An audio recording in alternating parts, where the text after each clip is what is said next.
Welcome back to the podcast. It's your host, John Scardena. I am so excited for this episode. It is a collaboration with Disaster Tough Podcast and the now famous Zack Borst of EM Weekly. Zack, welcome to the show. John, welcome to the show. Also, because I'm going to also air this show.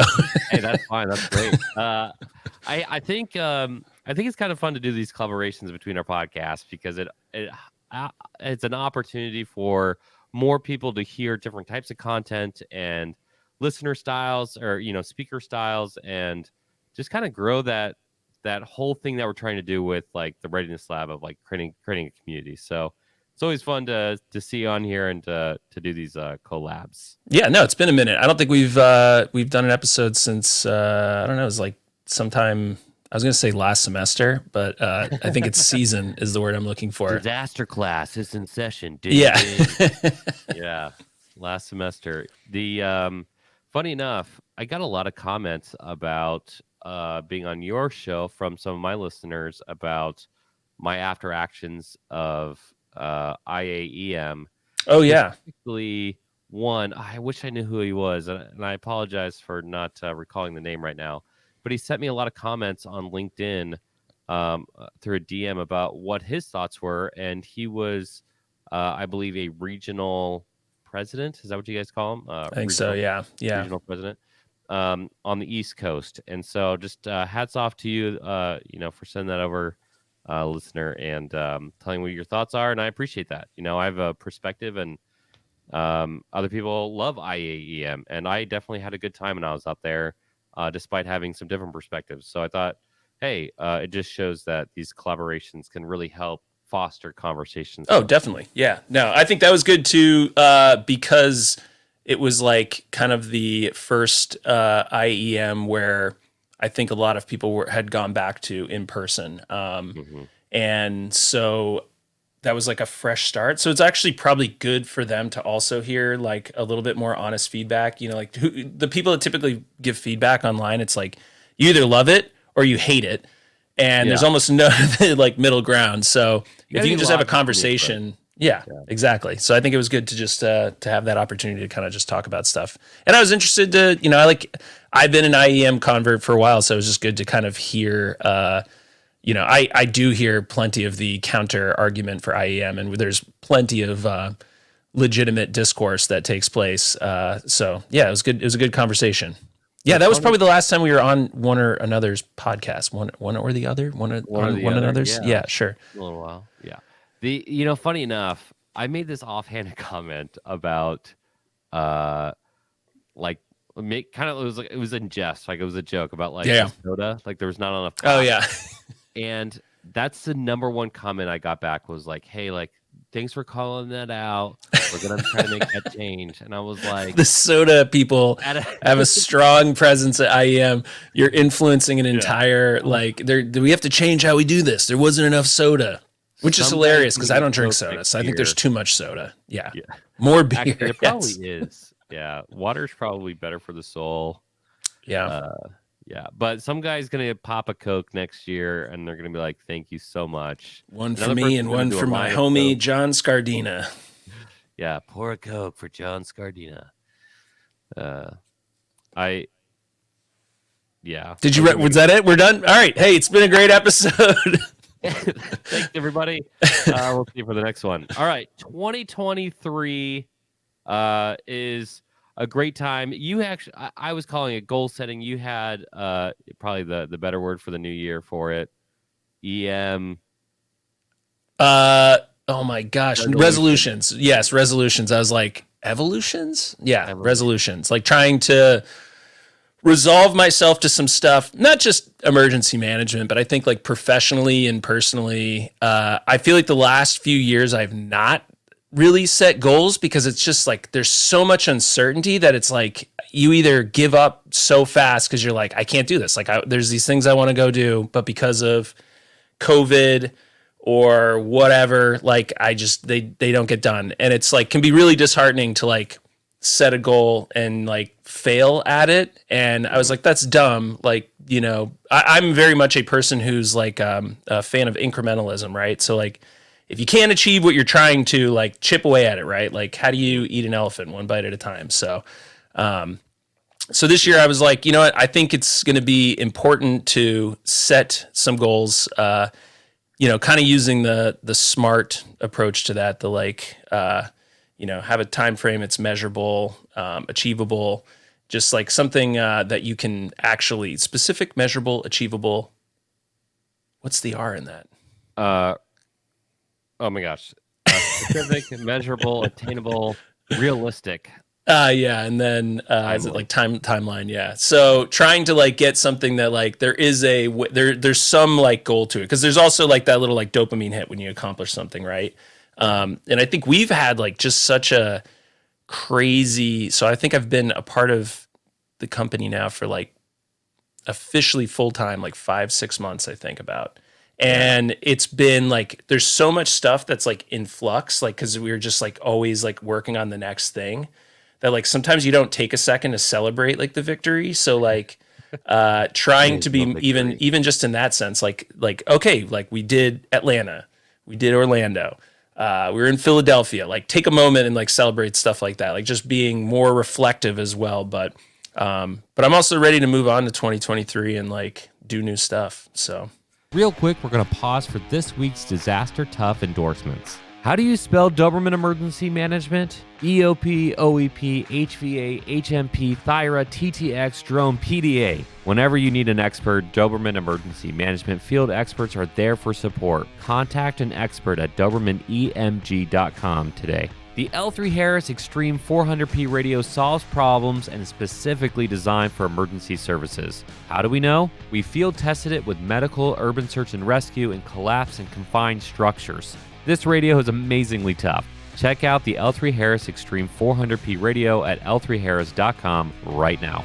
Instinct Ready kits are awesome. Compact, fully loaded, and easy to place around your office, school, campus, warehouse, wherever. I keep a quick pack in my vehicle and one at home. Imagine Instinct Ready, fully loaded Stop the Bleed kits in every school and office. Get Instinct Ready kits and training at InstinctReady.com.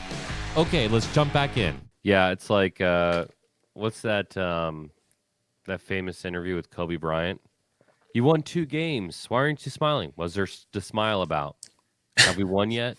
I feel like now that 2022 is in the past, like I think we won. Like I feel like it was a really, really tough year. I talked about that a little bit on the last episode. yeah, Like some of the challenges and all the things that were happening. I talked about finding a win. Even while some things are not going well, you have to be strategic enough to think about the other things. And like in the midst of everything last year, we launched basically a podcast network. We brought you on, which is a huge win. We brought some other people on too. We did Atlanta, we did Orlando, we did all this really crazy stuff. Instinct Ready, like yeah, and all this love cool those stuff, guys. yeah. Like Jason Martin out of Instinct Ready / shout out to Jason Martin, the super fan of the Readiness Network, Readiness Lab Network. I feel like it behooves us to say Jason Martin on every episode. I think so. Yeah. Just to say thank you to that guy. But there's so much going on. But last year was like the chaos year. Yeah. And this year, in terms of like goal setting for myself, it's all about creating. I don't know if stability is the right word. It is 100% it's stability. I was going to say sustainability. So that like, but it's sustainability and stability are probably like hand in hand, right? Like you can't be sustainable without some stability, and you really can't be stable without sustaining something, right? Like there's they kind of feed into each other. Like the only thing that was constant last year was chaos. Oh my God. Yeah. I still, awesome, people don't like, at some point we should do the discussion of what really happened in Orlando, like what it took to get Orlando to happen, because that was like, I mean, we talked about it to a degree, but like that, like just to pull off something like that with like, we're a small team that really is doing that on top of like all of the other stuff that happens. So like when you're trying to run an event that was, essentially 5 days, really, 3 days of the full event, plus all of the setup and then breakdown. On top of running, Yeah. And then on top of doing all the other stuff that we still have to do, like we're still like, managing projects across the, portfolio. I mean, it was a test of resilience. We don't have to go through the whole thing again, but like just that stuff, like surviving 2022, people getting sick, families, like we all have families, like we're constantly dealing with like sick kids, and just trying to like just push and push and push. And then like this year having that goal of like, let's try to set a good foundation so that the rest of the year, which a good foundation requires like some goal setting and stuff. Like if you have stuff that you're aiming for, that makes it a lot easier than like, because like people were sort of asking us to do things and we're like, okay, let's do it. But it's like outside of our control because it's not stuff that we necessarily, we wanted to do them obviously, but like we didn't really sort of prompt it. So like we had to sort of, it was like a group project. We had to like come into this and build it while it was moving versus like this year we have a, sort of some stuff we want to work on. Well, let's talk about that actually Sure. a little bit because as whoever your boss was, man, was just pushing things beyond the limit so many times. The reality is like we could have gone a little bit slower and not accomplished so much and not have pushed beyond, our small team of what we should have done, or what we could have done, which is what we did do, was we need to identify the puzzle pieces. We need to build the puzzle pieces, and we need to be able to capitalize on that. And so all last year was the first half of the year, first 9 months of the year, to be honest, was overcoming a difficult situation that happened from January. Yeah. September happens. Things are starting to come together. We're still having to work through a lot of different puzzle pieces or building those puzzle pieces. Now for 2023, this is why I didn't know technically, yes, like sustainability is probably the word here, but the word that I'm thinking of is capitalize. Now that we have all the puzzle pieces, now we need to capitalize on these puzzle pieces. We don't need more puzzle pieces. And I think part of the relating this to emergency management world, when somebody says, tell me what emergency management is, part of the reason why it is difficult for people is because we don't have standardization. The other part of it is because we do so many things, and COVID showed that it can only expand. Yeah, it's Mission Creepville. Mission Creepville.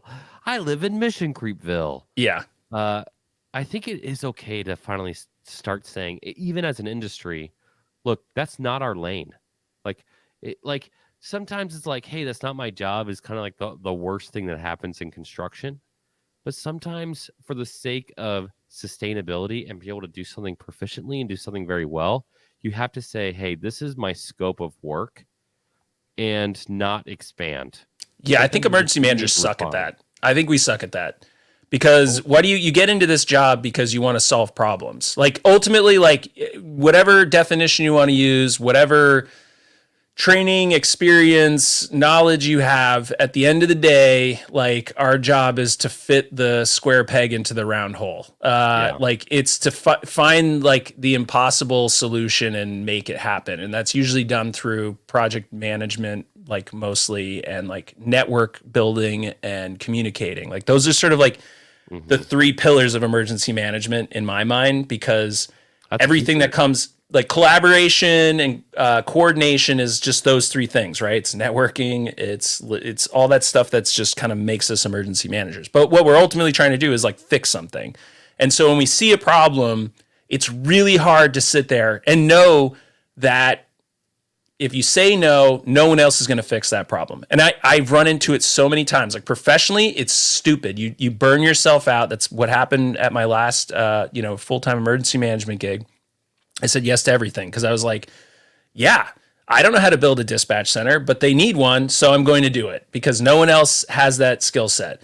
And like I'm going to take on this project that is like outside. Like I know I don't have bandwidth to literally run an event plan for every single major event, that we have because I'm an office of one, or do this or do that. And So I think it's really hard not to, but so that also could get the other way to swing this is that like we fully lean into it and acknowledge that that's who we are, and then just say like that's our job and we need resources to do it, and if we don't do it, then nothing else is going to get done. And that's not to say like other agencies and public safety entities can't do it, or government, whatever.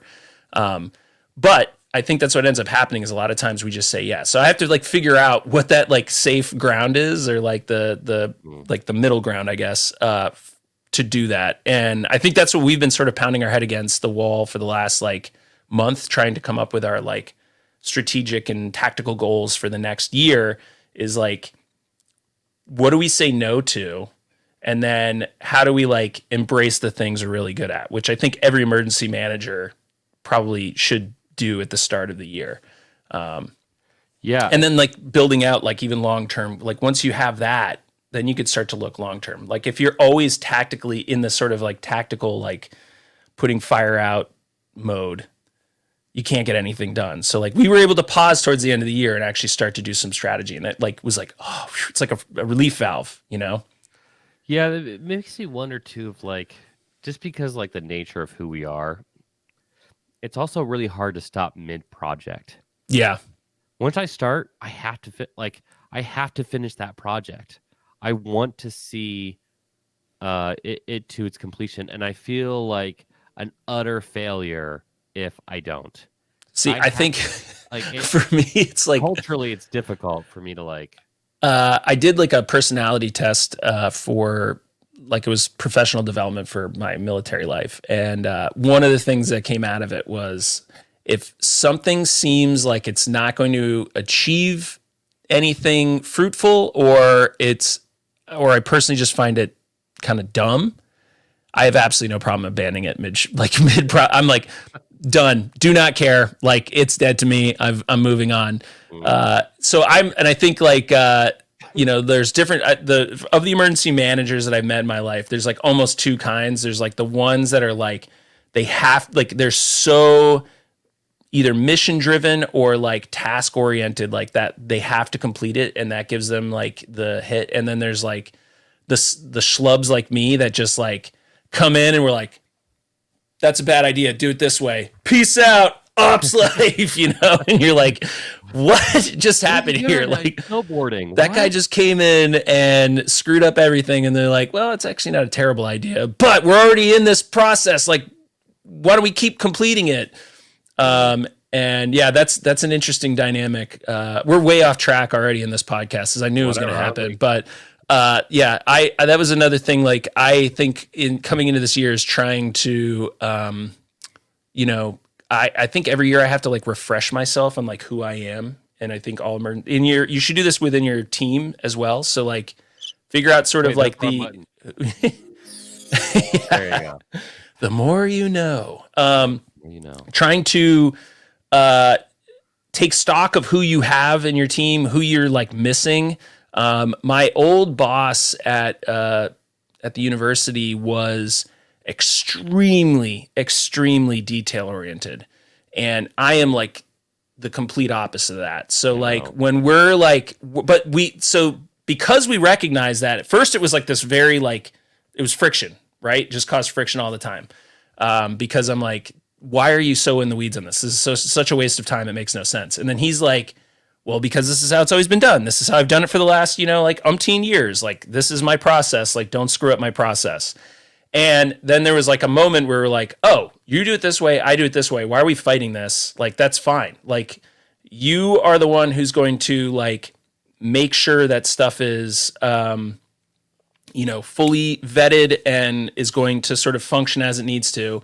But you're not the person who's like going to get this like aha spur of the moment creative thought to like come up with something that's completely outside of like our normal practice or something, or that's like, so it was like, okay, cool. So that's how we need to work then. Like when we run into an issue, I'm going to come up with a bunch of stuff. You're going to shoot down the things that are stupid.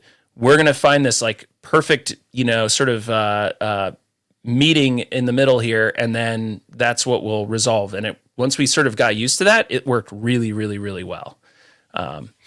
And then I had to work, and that's not to say I was like, I'm just not going to do details, or I'm not going to see things through. Like that's something I had to work on, and I continue to work on because I know it's a weakness. And then he also had to basically like throw in the towel sometimes, and I'm like, no, we're doing it this way. Like I understand, like you're in this process, but like that's dumb. We're not doing that. Like I don't care. Like we have to do it a different way. And so. I'm not giving anyone an out for being like having a crappy personality or a crappy approach to it. Like sometimes you have to acknowledge like your weaknesses and solve that. But yeah, I think recognizing, at the beginning of the year, just taking stock again of like what works, what doesn't work, and where do we need to improve across the board is like just a good practice. So in terms of your EM career, what works, what doesn't work for you? So it's funny. When I first started, I thought I would hate planning because it's got so many detail-oriented people in it. Like people who are attracted to planning tend to be people who are like really hello. People like John. No. And I was like, oh man, I don't know if I could like even like sort of mix with this crowd. But then I also found like planning gave me some stability because my brain is just like bouncing off the walls all the time, that like it's really hard for me sometimes to like even like stop and like think about a situation. And so like I really started to enjoy planning because I was like, oh, I can actually set some guardrails and like still be the person that I am, but like plan to a point where I can then start to wing it. I'm very comfortable winging it. Like that's one thing, like I have absolutely, some people are so afraid of like, no, I have to have something in place before I like, give me the tools I need to like get this project done. And I'm like, whatever. I've got like a, half a stick of gum, a rubber band and a razor blade, and I will fix whatever it is that you're trying to do. But that also means like a lot of times you're getting like kind of crappy solutions. Like they're the best solutions for what you have because there's nothing going on, but it's not really a great solution. So I've actually started to evolve towards like really enjoying planning. And then when I joined the USAR team, the team chief was like, yeah, I'm putting you in planning. And I was like, oh, interesting. Okay. I guess that makes sense. Emergency manager. And, I was like, oh man, I don't know if is this going to work with me? And then I was like, actually, I love this because like planning drives a lot of the, the strategy and the decisions and planning can actually drive a lot of the tactics. So I get to take like my tactical brain and think like, well, if I was out in the field, what would I need to do? Like, what would make my life easier instead of being out there and going, oh, now I got to figure this out. So that was something that like over the last couple of years, I've really figured out. And I think in the last year, I've found it to be helpful, particularly in like the stuff that we ran into where like stuff didn't go well.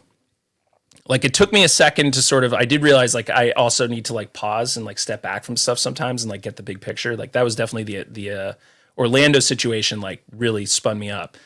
And, but then I was like, what's the deal? Like, this is like, you have the solution, like just figure it out. Like it'll be fine and lean into that.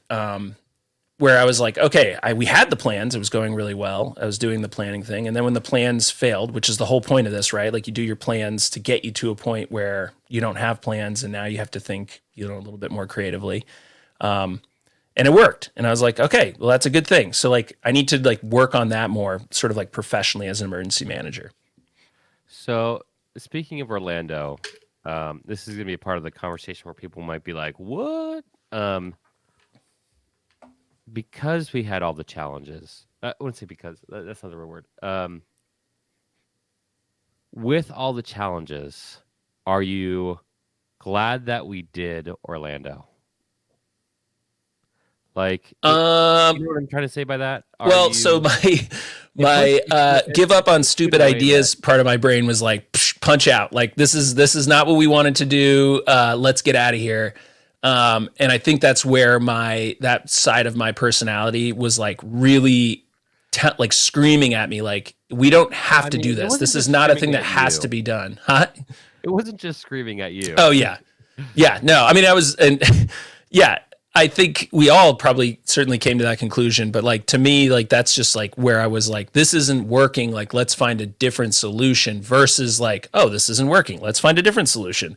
And so once we were there and it was working, right up until I absolutely ravaged my voice into like a bloody mess, and couldn't speak for about a week, which my wife appreciated that. The once we were there and things went, like, even though they were not what we had hoped it would be, and it was not what we originally envisioned, I was like, oh, this is happening and it's going really well and people are enjoying it and they're getting stuff out of this. And that's the point of emergency management, is like we are getting through it regardless of what happened. Now, again, it's not a real emergency.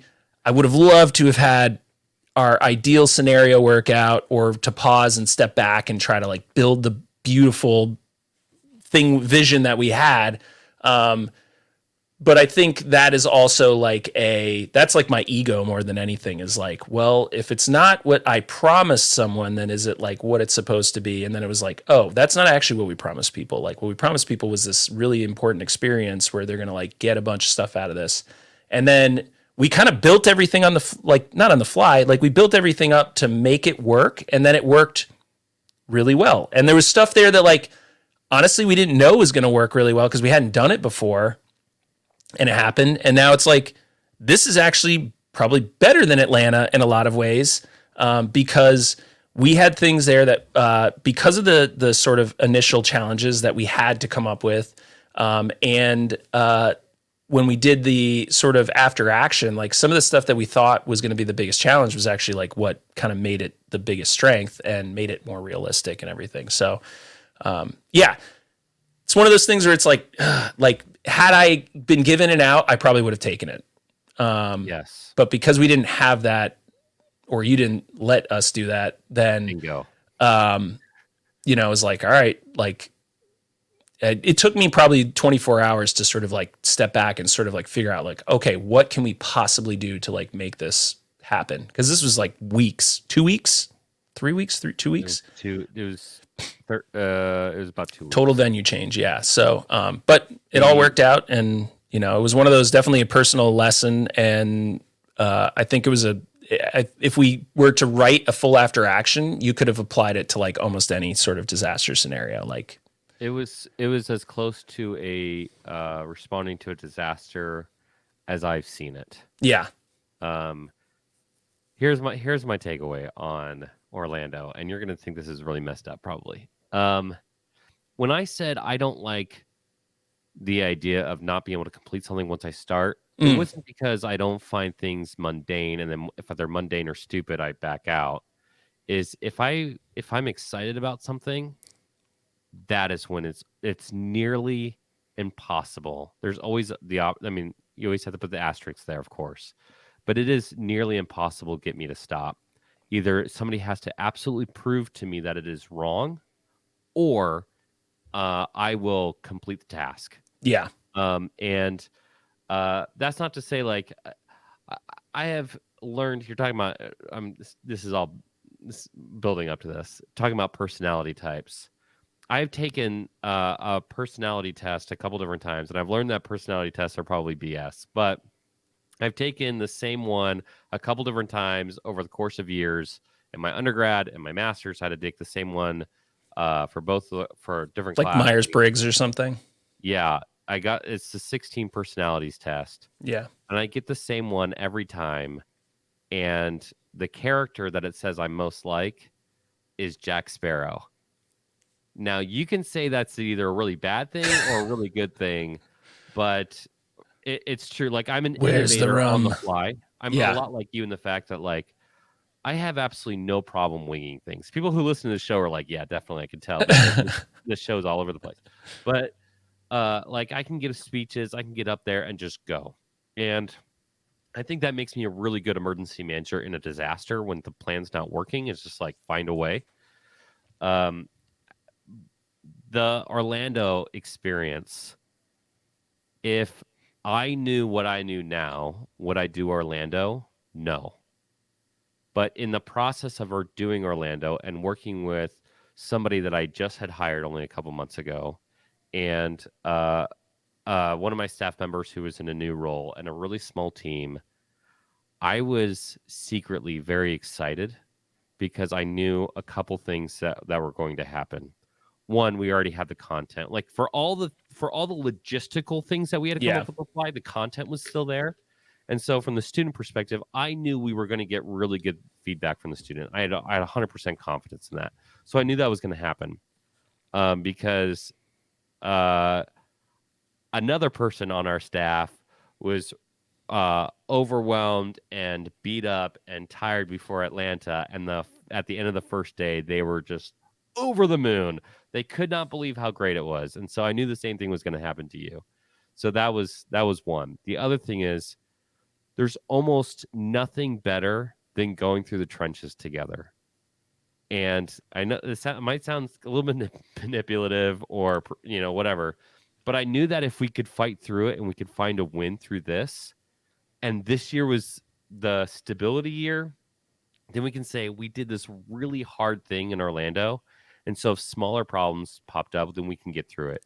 If we had given up in Orlando, if we didn't do it, if we didn't overcome the logistical problems, I had the thought that I was like, there will be no overcoming this. Like, we won't be able to overcome this as a team. Or do hard things. So now that we know we can do hard things, we should appreciate when things are not that hard. Yeah. And I think there is some to that. Yeah. The other part of it was we can never forget that the content that we came up with is based off of real world experiences from all the people who participate. We have world-class instructors. And when you have those elements together, it's nearly impossible for an emergency manager to walk into a room, to not see really great content, to hear like literally the best person in the world talking about this and think this sucks. Yeah, I think the students also one thing that I've realized now is also having emergency management students who are used to adapting on the fly as well, I think also helps. I think our non-emergency management students were they were just completely caught in the headlights anyways, because they're like, oh my God, this is what you guys do. But that was awesome, actually. Everyone was pretty amicable to decisions that we made. There was some pushback on certain things where the chairs, which is just, again, those are things that oh my God, work in a real, no kidding disaster. And you're like, who cares what you're sitting? Obviously we want to make the experiences awesome every single time. We try to improve it, make it better. So all those lessons, things that people tell us, we're taking into account and trying to fix all that. And honestly, most of the time that we get feedback that's sort of negatively tilted, it's comfort level things that are, it's yes, if that's all we have to improve is make a slightly more cushy chair available or something, that's awesome. Because that means everything else are yeah, the content was great, learned tons, really pumped up, can't wait to bring this back, and I want to do more of this stuff. And so we, again, having had a really important, this just beautiful vision of what we were going to accomplish, and then having to figure that out again 2 weeks later in a different venue and making it work was awesome. But I also think we owe a lot to the students of just being cool, we're going to also grin and bear it and get through that. And that's not necessarily the intent of the program. But I think that's going to happen. I mean, it happens even at the IEM conference, for instance. One year I went and there was a hurricane that went through. I didn't have a room the first day. My room had flooded out, and I was like, psh, I'll sleep on the floor if I have to. I'm here at this point. I'm not going home. So we'll make it work. And, so just being that adaptable person, no matter what, in your career, in your life, in your experiences, especially for emergency managers. I imagine if we're going to have a party right now in that field, and they're going to be all right, well, I see some leftover timber over there. I'm going to go start a fire so it's nice and warm. And I've got a bunch of burgers in the freezer. I'll take those out. You don't have to sit there and overthink anything. They just sort of get into motion. And I think that's what we did is we were just all right, once we finally kind of stopped and we're we have to do this, then it's just do it. Just do it and get it over with. It might have been more of a challenge because we didn't have Ashley there, who is the person who like can see things through when, that isn't happening. Like John and I just constantly getting creative can cause lots of problems actually sometimes. And so we were definitely missing Ashley on that. But we had Rachel also, who's a very good detailer-oriented person. She kind of oriented us a few times. We had the Instinct Ready team there. That are just kind of good at like managing logistics. So like that was a huge help. It was like a microcosm for like everything else in the year, right? Like the last like 3 years.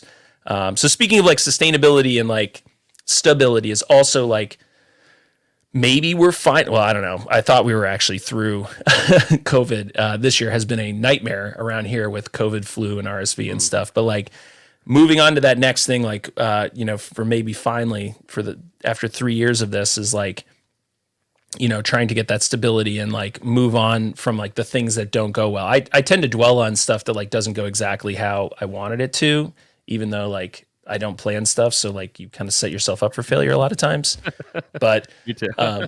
yeah. Yeah. But I want to like, I don't know, like coming out of that, I was like, all right, like I can move on from this. We did it. And now it's like less ominous in the future. Like we've been through it. So like, lessons learned, AAR is done. Like we're ready to be better every single time. And that was only the second one that we did also. Like we had to caveat that a few times. Like, like we can only plan and prepare for so much, but if like a venue collapses the 2 weeks beforehand, then like there's nothing we can do about that, at this point. So I'm going to screw this up, but there's like a phrase that basically says like, I lived through yesterday and I'm smiling today, so I know I can smile tomorrow. Yeah. And I think a lot of emergency managers, like fatigue is real. Oh yeah. I'm going to do a special episode here later in this year talking about fatigue and how to overcome like response fatigue, emergency management fatigue, and it'll be a powerful episode with that guest. But the reality is like there's so many good things happening, and we need to find wins. And so maybe for this last segment, because we talked a lot about if anything, for we really haven't even talked about going forward either. We're still doing like the recap. That's fine. It's 2 episodes. If somebody's really listening to this episode, and if they know what's going on, you just had Zack. This is for listeners, right? You just had Zack talking about almost from like a staff perspective of like how to operate when things aren't going to plan, and you just heard some of my thoughts of like the leadership qualities it takes to have a vision when literally everyone around you could be saying stop. And sometimes you do need to stop and take inventory if it's a personal issue. But sometimes when it's a vision for work, to be able to say, I believe in this mission and I believe in the team enough, even when they are exhausted and may not believe in themselves. And I think those are really phenomenal lessons to learn. Something that I'm still learning, quote unquote, as a leader. I want to get better at that. I want to get better at motivating people in ways that excite them. There's a book about 17 different leadership styles, and somebody can look into that if they want. But for the sake of like not talking about leadership ad nauseum, there's an opportunity for everybody to, in their career, to motivate themselves and to other people to get the job done. And we had a job in Orlando that had to get done. We have a lot of things that need to get done this year that we're excited about. As listeners of this podcast, our job on both of our shows and across the network is to create content for you guys that you want to listen to. And so, we have an opportunity to do that quite a bit. So my question really is now Zack as EM Weekly Zack. Yeah. And not so much Doberman Zack is, instead of setting goals and creating sustainability as an emergency manager, what are you going to focus on? You specifically, and really as the field, like what do we need to do in 2023 to like have smiling days, if you know what I mean? Yeah. So I got 5 things that I had thought about before we started recording. I actually started thinking about this last week. One is I want to get back into the field some more. So last year was a lot of like administrative stuff, like, training and exercising, which we're out there, we're doing the thing. But I also like, the year before I was on the COVID mission for 5 months. And so I was like every day, different locations. It was the mission. It was fun. It was like, oh yeah, I've got sort of that purpose again that got me recharged. That's sort of like what kind of got me back into, from like, I was doing Intel analyst stuff. And then I was like, I want to go back into emergency management. I really like this stuff. So I want to, and I'm not saying like necessarily deployed to, a Hurricane Ian level event. It could be, what I'm really hoping to do is actually do more stuff in my community and just help them with their emergency management stuff. But just get out from behind the desk. I think a lot of emergency managers really struggle to just get out from behind the desk. We all sit here and we go, we don't have a mission, or like, no one's calling me. Every single incident in your community, every single event in your community, you can support it as a volunteer, as a part-timer, whatever you want to do, even in your professional goal. If you're a professional emergency manager, because I hear a lot of emergency managers who are like, I just kind of do plans and then nothing else happens. Is there a house fire in your community? I guarantee like every single town has a fire at some point, and that requires mass care. It requires logistics. It requires resource management. You can do that stuff. It doesn't have to be a hurricane that gets you out from behind your desk. So I'm a huge advocate for just get out and do it. So I'm going to do that because I didn't do enough of that last year. And it's like flexing that muscle, right? You don't want your like the stuff to atrophy. The next thing is like push the button. And this is probably more of like for other people, like we've talked to so many people this year about like just mass notification, how they like buy these systems and they're like, this is great. We got all this technology, and they like won't use it because they're so afraid of like what it could do, or breaking it, or not using it properly.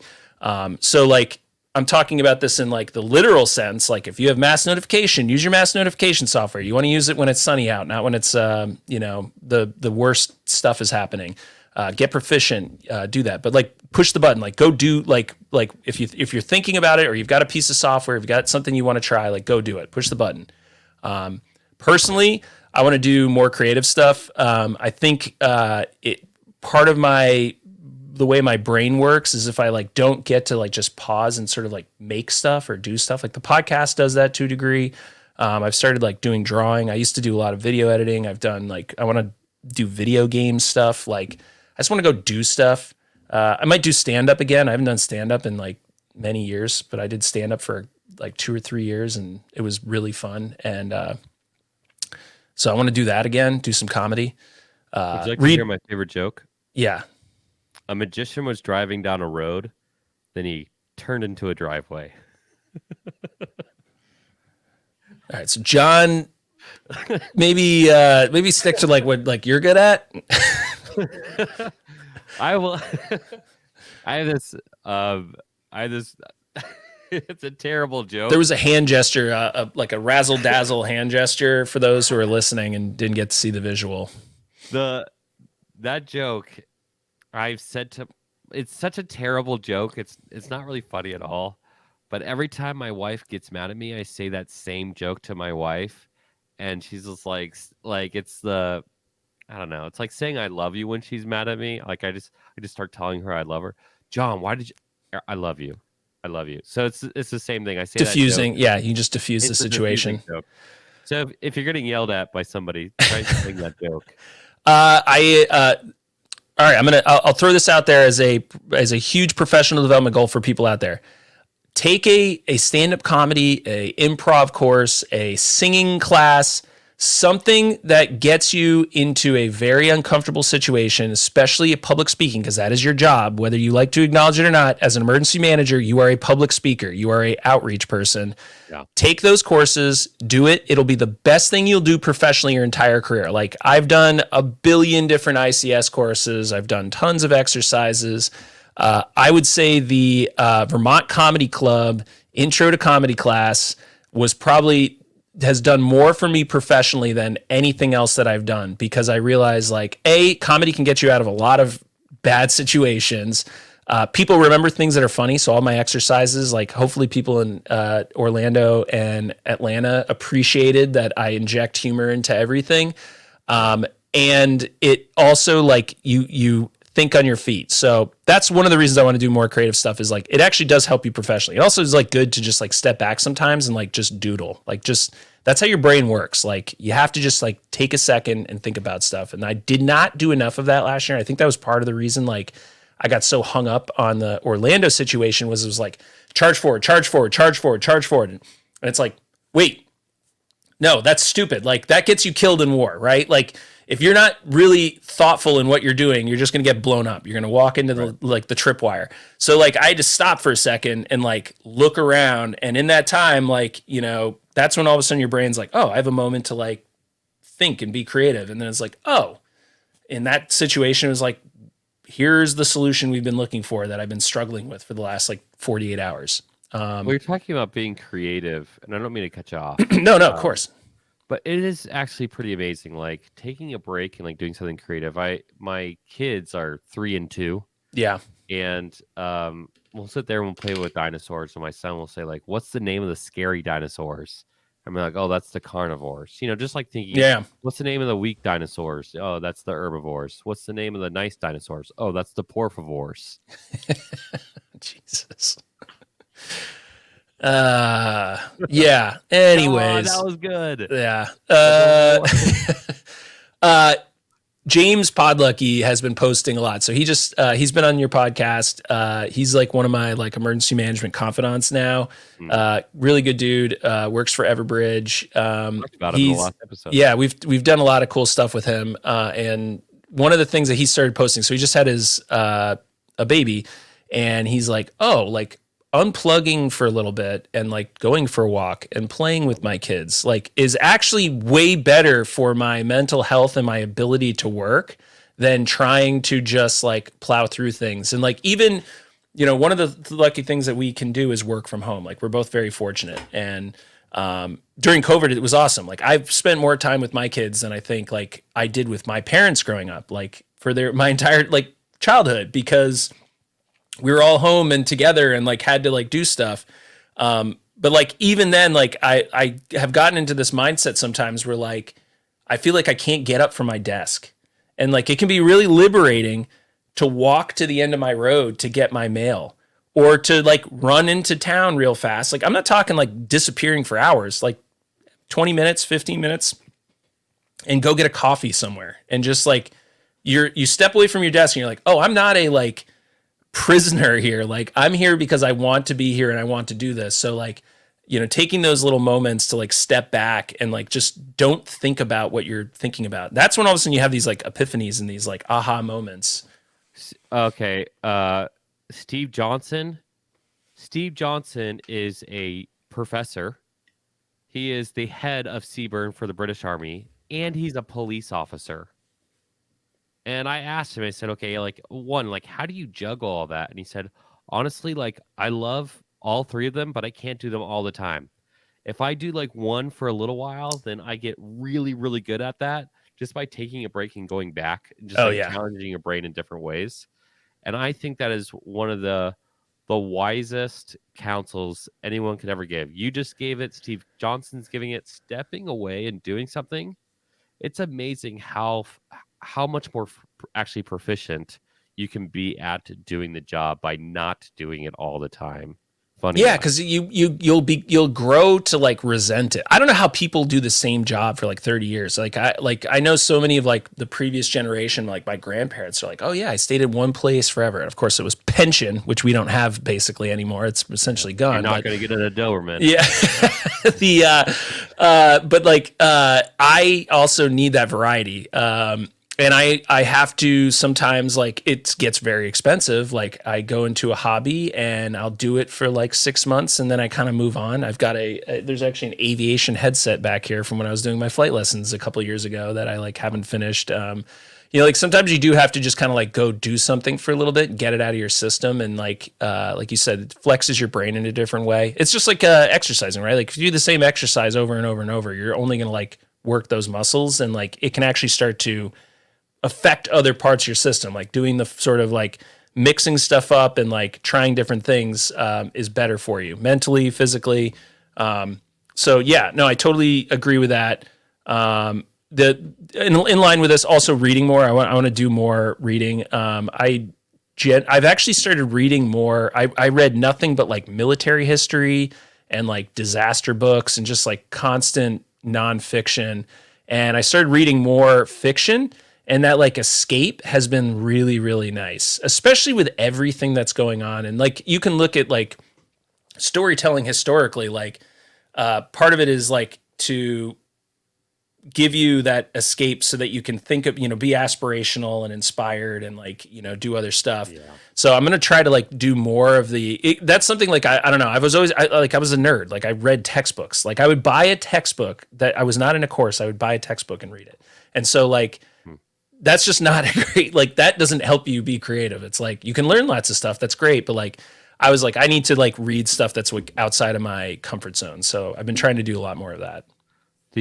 I'm just gonna keep pairing off of this and like showing like why, like for our listeners' sake, like what you're saying like is so impactful. This specific one in particular, emergency managers sometimes don't realize how incredibly boring they sound to their stakeholders. If all you're doing every single time you're going and talking to the director of a hospital or about, even the government agency is about the looming disasters. Yeah. You sound awful. You know what, though? If they have a book on their table and it's Lord of the Rings and you're talking about how, you're Minas Tirith and it's lightning and it's in fasting and how J.R. Tolkien puts, wordplay together and what, like the, just having a conversation about something else besides the job, they will actually want to talk to you. Part of the reason why, going back to kind of Orlando and some of the trainings that we do, is like that we do like social events. One is we want to build a camaraderie, but two is like to do something else that just shows people that they have a personality. Top golf, yeah, great equalizer. Everybody sucks at it. So it's like another example is, and I've shared this a couple times, like I built an augmented reality sandbox. One, is really cool to do that. But two, it was just like showing that like we have other talents. You want to be interesting to the people around you. And if you are not interesting, if you don't have any hobbies or talents or whatever to explore outside of your job, people will only look at you for the job. And if it's not in gray sky, then they might try to avoid you. Yeah. So just being an interesting person, you talked about stand-up comedy. That's a fantastic option. I've given public speeches like my whole life because I go to church. That's helped me out quite a bit.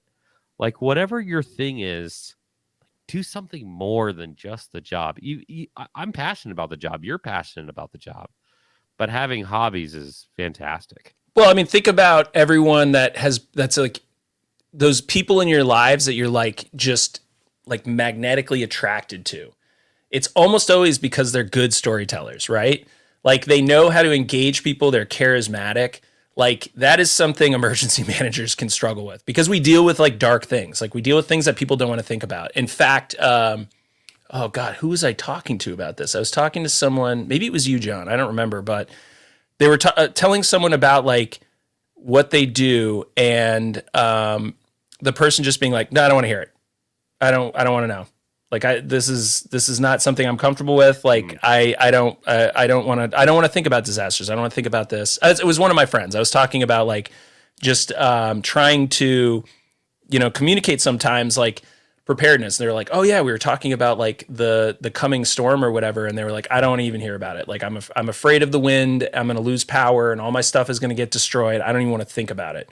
And that a lot of that is like how we communicate that message. And I think emergency managers and the government struggle to communicate because they think they have to be like this prim and proper or like very explicit sometimes in like directions versus like, that's fine. That stuff is important. Give really good information. But like, there's also a component of like storytelling and like engagement and charisma that is really important. And you can see this in like different presidents that we've had. You can see this in different leaders that you've followed. Like people that are charismatic, you're like, okay, like I get it. Like they're relieving some stress out of me. Like there's something that I could, like, you can follow them. Like, your approach to just Orlando, just being like, relax, like we're going to figure it out. Like, just don't stress over it. Just try to figure out what we could do. And it's like, okay, I have permission to fail here. Like that's important. And, like now I can sort of like take a second and like think about this. Versus if you were like, get this done. I don't care what has to be done. Get it done. If you had done that, I would have been like, pound sand, I quit. Like, I don't want to do this, and it's that approach is really, really important. Not just the interpersonal stuff with like a business, but like how you're communicating to your constituents. And you can see when they fail, man. You want to see a emergency manager get hung out to dry. It's because they either have an ego or they can't communicate, or like just that ability. You can win a situation so fast by just being a good, storyteller and being like, if someone comes at you with like, hey, you screwed up really bad, you can be like, no, we didn't. Like, we did everything right.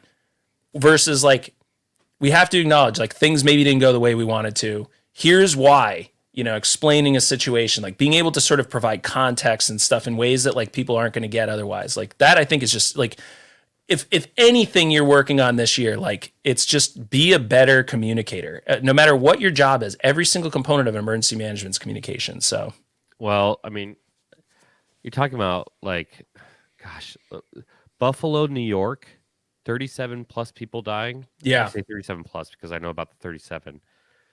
Somebody put on one of the social media, like, oh, let the blame game begin. And they were blaming each other. And I was like, okay, first of all, it's still cold there. Yeah. Yes, there's still a lot of snow there. People are still dead. And you still have a disaster in your hands, and it's also still a winter. So sometimes you have to be able to take it. Like, yeah, there is blame here. And we also have to remember as emergency managers, this is really hard to both say and hear, but there is still something called personal responsibility. For all the travel bans, you talk about all the travel bans in California, there were people who went out and got COVID during COVID, and no one was supposed to be on there. There's a famous video of somebody in Buffalo where the cop was, through the speaker of their saying, "Hey, what are you doing? Go home." There's supposed to be we need to be able to effectively communicate, and then maybe not put every single thing that's going to happen in all caps, or saying, these dramatic words when it's not going to be dramatic. So when it is dramatic and we use the dramatic language, it actually has weight. Yeah. And I think that comes back to being a good storyteller, having a better perspective of things, having, more talents. You're being able to go to the director or go to those constituents and saying like, hey, this is going to suck for a couple days, but just stay home. Versus, hey, this thing is called a bomb cyclone for a reason. I hate the term bomb cyclone, by the way, but hey, this is going to be really bad. So when they know, hey, they're using a different language here than what they typically use. Yeah. But you can't have that conversation if every single time you're coming out of the gate like the National Weather Service is like sort of figuring this out now after being like this extremely, uptight bureaucratic organization. Their communication has gotten so much better. They're using more graphics, they're using more image, they're using more videos. They are letting their forecasters talk more, like getting out there. One thing that I really like to do is read the forecast and then read the forecaster's discussion. So every single National Weather Service page, if you click on it, there's a forecaster's discussion at the bottom. It's links that most people don't click on. There's so much like personality and character in there. I'm like, why is this not the forecast? Like, like there was just these discussion points. And you'll see them posted every once in a while, mostly because emergency managers and weather people read this, but you'll see a clip and you're like, that's really funny. Like there's a joke in there, or like, oh, that's so interesting. I'd never thought about that. Or like with the upcoming atmospheric river event in California, there was one that I saw posted, and I want to say, I think it was Rakesh Barina was who shared it. One of the people that I follow, and It was something like saying like, listen, this is a once in a career event. Like you need to be like, I'm never going to see this again. And I've done this for 20 years. I'm never going to see this again. If you see that, that's like, whoa. Like if the person who's been doing this forever is like, this is different, that carries weight versus being like, yes, bombogenesis, a cyclone that's negatively tilted coming across the blah, blah, blah, and the lows and the highs and blah, blah. That means nothing to anyone. But that thing saying like, listen, I've done this for a long time. You know, you don't have to listen to me, but I'm telling you, this is something that's making me nervous. You're like, oh, now I'm going to pay attention. I'm leaning into this. So, well, we were hearing things in St. Louis, like the entire country, the northern like all these things. We had an inch of snow and it was cold. Yeah. And while that sucks, that is not what happened in Buffalo. No, that's not even what happened in Vermont. Yeah. I mean, we got shellacked here. Yeah. And it's like, so when we were like, oh, you know, another kind of like overblown, it's kind of a pun there, overblown situation. And then we hear about Buffalo. We're like, oh, shoot, for them it was, you know. Yeah. I agree with you. The National Weather Service is changing. Ken Graham was on Disaster Tough last year, and he talked about that. And he talked about the history of like the stupid stuff like the all caps thing. Yeah. I love that. Yeah. It's just like, it's really fascinating to hear like the director of the National Weather Service saying like, yeah, we need to get better at communicating with people. And we all know it. That's the thing that's so frustrating. Like we all know this. We're preaching to the choir. Everyone that's listening to this knows they got to get better at public speaking. What is it that holds us back from it? I guess that's the question. Is it like they're afraid of afraid to take the leap of the process? People are embarrassed of the process. I'm gonna give the best experience I ever had in my entire life that has caused like just released so much mental agony and stress from me. I don't matter. I think when I screw up that the whole world is ending. It is not. Like when I do something embarrassing, people might talk about it for like a split second. Even if it was captured on video and it's the most viral TikTok thing on the face of the earth, it's all gone within 24 hours. And we're all so caught up in our own mindsets. We're not thinking about, so like if you get up on stage and you bomb as a comedian, you're like, it's painful. It sucks. I never did it. But no, I'm just kidding. It sucks. But the truth is like, if you get up there and you try it and you get through it, you've come out the other side. It's done. Don't worry about it. No one's going to think about this. I do embarrassing stuff around my family all the time. And it's mostly because I don't care anymore. Like it's not that like, you know, swing for the fences, do things that are outside your comfort zone. That is that is life. If you're not doing that, you're missing out on the most important part of your life. And it's going to help you personally. It's going to help you professionally. Go take the singing lesson, go take the stand-up class, go take the drawing class, build something. You know, I say yes to stuff. I got to be in Popular Mechanics magazine because I responded to a survey, and I was like, you know what? I really like Popular Mechanics magazine, and they sent this, and I'm going to fill it out fully. And they're like, you're going to be the first non-Popular Mechanics editor to have a section in Popular Mechanics. And I was like, that's awesome. And it was all because I was just like, say yes, like just do it, like, and just lean into it. Who cares? What's the worst that happens? Nothing. We've now come full circles because we started the podcast by saying, learn to say no. And now we're saying, say yes. But I think learn to say no is like a good thing. Yeah. I think but also what saying really yes matters is like, just like to wrap this up. Yeah. Is like situational awareness is so important. And personal situational awareness. Maybe that's really the theme of 2023. Maybe why we talk about Orlando so much on this episode is because you need to be aware enough to be able to say no when you need to say no. And you need to be aware enough and have enough courage to say yes when you should say yes. And one reason why you shouldn't say no is because you haven't done it before. Yeah. Or another way to say that is like, it's okay to fail. Yes. And we all need to be more okay with failure. The big problem why people I think are really afraid of public speaking and doing that kind of stuff is because people get absolutely blasted. Yeah. But the reason why people are getting blasted, and people forget about this, is because they're saying things that are rude, hurtful, you know, misplaced.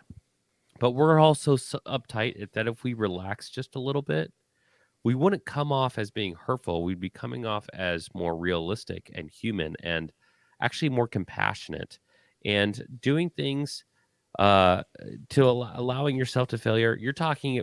I was laughing when you said, I don't matter, and how you had to change that mindset of like it's okay to not matter. I used to date girls in high school and college, and I would think if I break up with them, they will never find anybody else ever again. I was so narcissistic, and I was Oh like my honestly God. shocked and Yeah. happy when they would like start dating other Wow, I people. can't believe. Like, Yeah, oh man, they're that's never gonna hysterical. find anybody. But once I realized, I was like, dude, I'm just another guy to most people. To my wife, hopefully, I'm her world, and she's my world. But like it's okay to like move on and try new Yeah. things and so like Laugh at 2023, yourself. Yeah. I'm calling it. Like 2023 needs to be the year of personal situational awareness. Take personal stock and say like, if you're really bad at something, try something new. Try to do it better. Get better at it. It's okay to fail in the process. It's a journey, and be on this journey with us on these shows. We want to get better in our shows every week. We try new things. We've tried a lot of new things in 2022, and we will keep on trying new things. I'm starting season 4. This is going to be technically season 7 of EM Weekly. And so like, enjoy this journey with us. Tell us the new things that you're willing to try. And if you have an idea for one of our podcasts that you want us to try out, let us know. And, we'll look at that and maybe we'll say yes, maybe we'll say no. We'll take that situational awareness and run with it. Boom. Boom. That's it. 2023. Boom, end of episodes. It's a Zach, bombogenesis of ideas. 1 hour of EM Weekly Disaster Tough. Want to close this out? Yeah. By saying something cool to close us out? Oh, me. I was like, yeah, go ahead. Whenever you're ready, close it out. Yeah. No, I mean, my closer is like, just do fun stuff, like try new things, get over yourself, laugh at yourself, be kind to people. We're all stressed out. Like life is hard right now. It's always hard, but like we're all going through stuff. So give each other a break, fail fast, try new things. Remember that I apologize and I'm sorry basically mean the same thing except at a funeral. I want to apologize. All right. Goodbye, and we'll see you for the next one. Peace. See you, bye.